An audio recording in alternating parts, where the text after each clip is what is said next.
Hi there, my name is Floor Galaxy, but you can call me Floor. Sorry for taking so long to upload a new video. I have been through a lot. As I said in my previous community post, I was in the hospital for a bit uh, last week. I ended up fine, but it was very draining on me. It took a huge toll, even though physically there wasn't much wrong with me. Uh, it it definitely wasn't the best experience that I've had. It was all right. I got well quickly. I'm okay now, obviously, as I'm literally recording a video right now. Why else would I be recording? And the second thing is that I had a couple of tests and courses right after the hospital trip, and it was a nightmare to go through all of them. And on top of the mental toll that the hospital trip already had on me, adding courses and tests on top of that was just the icing on the cake. I did not want to deal with anything I didn't want to deal with anything last week, and this week it took me a few days to even recover enough mentally, not physically, uh, to be able to make this video. And another reason why I made this video so late is because I felt kind of ashamed of what I've done. So I bought a Nokia X10. As you can see, it is shattered. That is not the reason why I'm ashamed of buying it. It was $22. It is green. So far it seems really cool. And it would be, because it even works. However, there is one issue. One issue that I promised myself I would fix once I bought this phone, but I literally couldn't fix. This thing is Google locked. And not only that, but it is also pin locked. And I have no proper way to actually reset this thing. Usually, when it comes to Google Lock, it's fairly easy to find a way out. Usually, it's either a file that's needed, or maybe there's some clever workarounds with like the what is it called again? Oh yeah, with the setup screen. It took me a little while to process. I cut out quite a bit of that thinking process, but whatever. Now I know.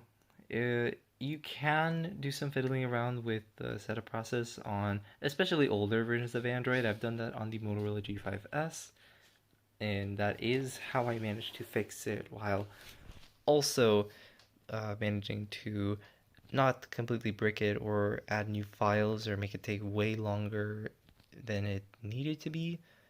I mean, it was still 3 hours, so it wasn't great, but it did the job. Anyways, uh, this Nokia, the reason why it doesn't work is because I cannot hard reset it at all. And I still don't understand why. Yes, it is running Android 13, it is a more recent version, which of course leads to hard resetting and in general FRP bypasses being more difficult because for some reason, no, I'm sure there's a valid reason that Google doesn't really want you to do FRP bypasses on a phone. Actually, no, there is a pretty valid reason. In case your phone gets stolen, yeah, you typically don't want people to mess around with it and find workarounds for your operating system. And this X10, I'm pretty sure would be good. It is running Android 13 and it is visible because of the way the power down button, the power menu looks. This is very specific to Android 13. P.S. Other reasons why the Nokia X10 would have been really good are the fact that the battery lasts a lot and that the UI looks genuinely pretty. And it works seemingly without any lag to it, despite all of the cracks and dings that it has. I forgot to add these in the video, so I'm adding them here in the editing notes.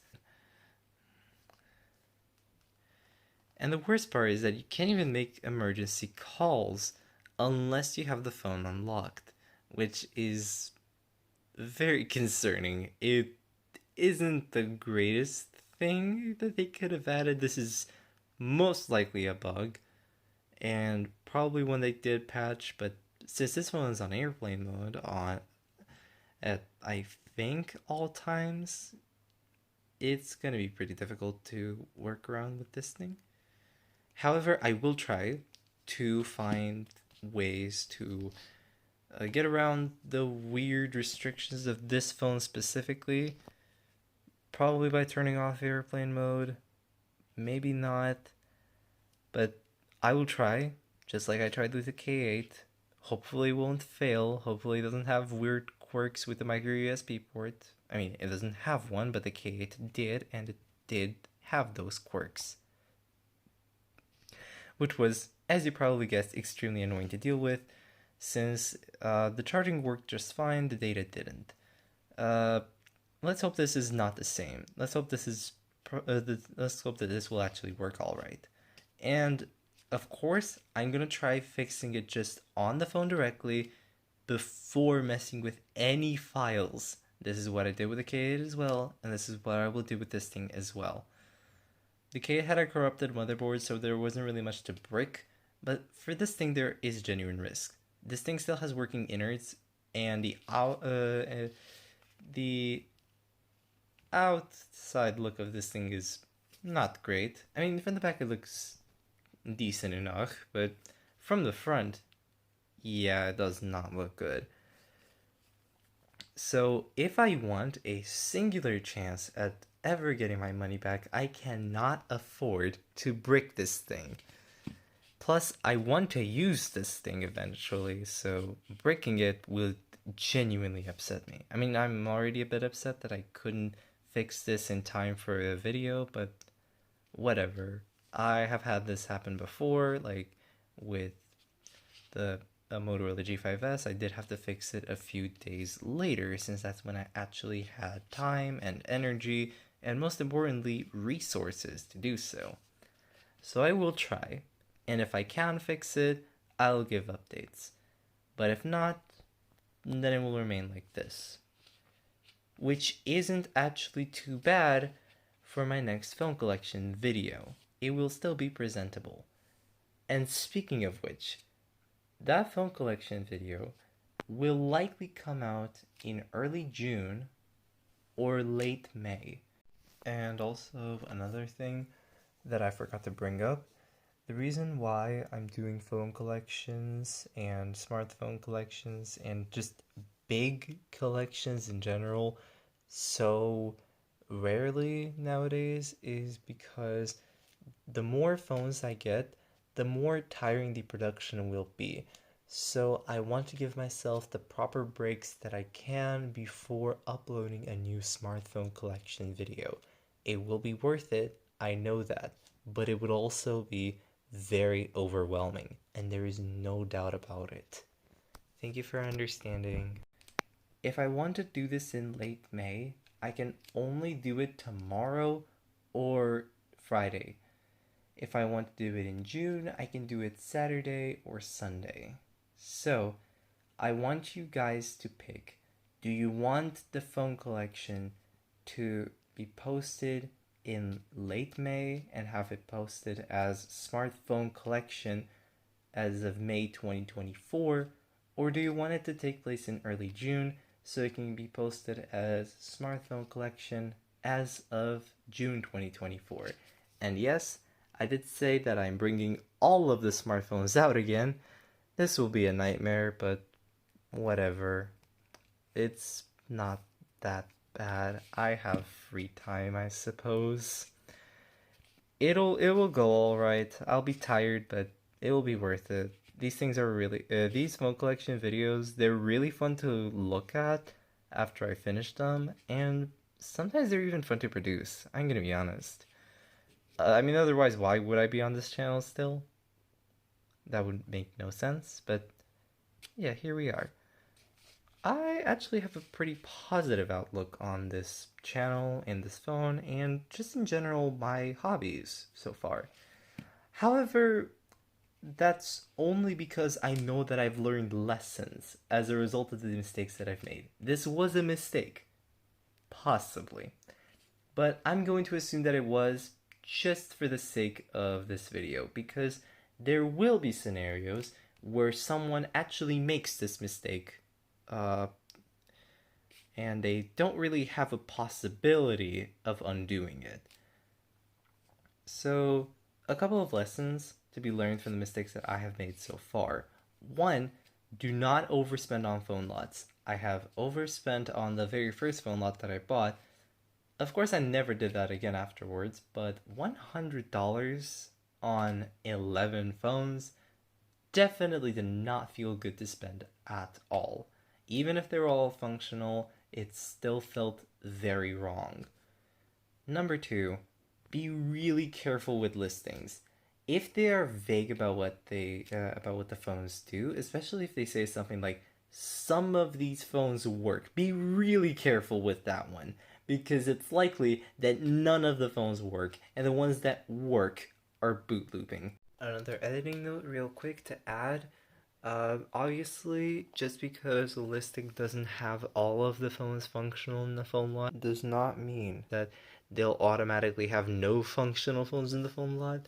What I'm trying to say is make sure that the listing has some of the phones turned on in the images, or at the very least, have a list of phones that work in the listing itself, so you can be sure to at least ask for those if there's something wrong with them anyways, despite the fact that they've been advertised as working in the images or the description. This is what happened to me when I had a completely failed phone lot, the only failed phone lot in my video collection.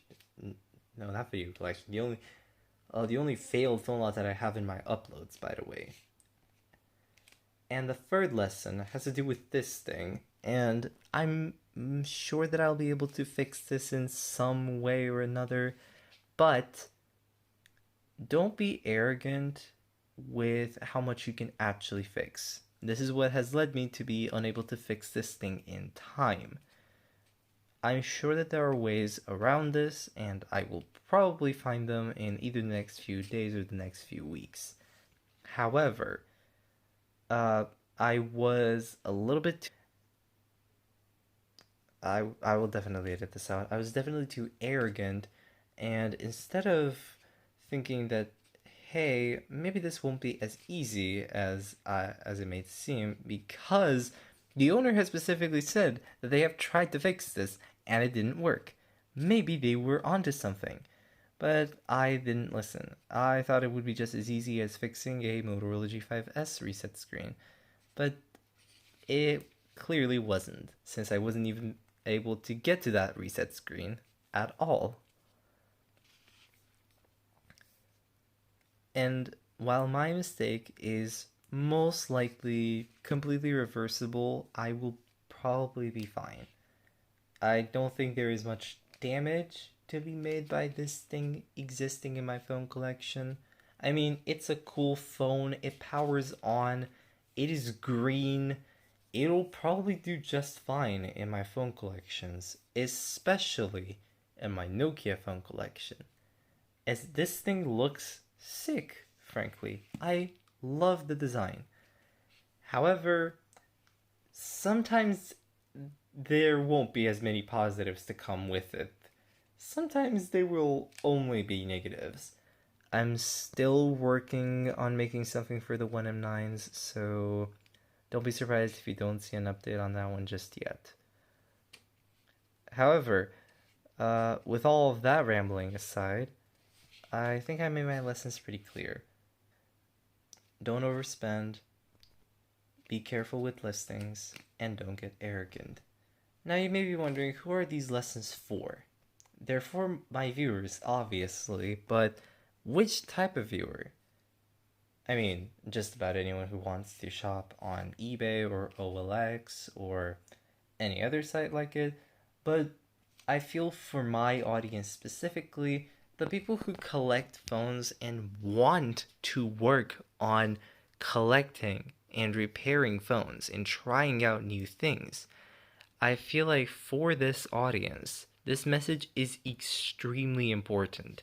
This Nokia X10 may just be not very useful. Maybe just completely pin locked and soft. No, I don't think that's a soft lock. I don't think that's how it works.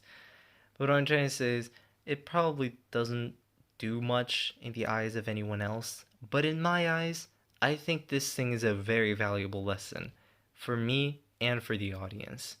So, I hope you guys enjoyed. I'll see you guys next time. Hopefully, with the film collection. Again, let me know on which day you guys wanted. Bye!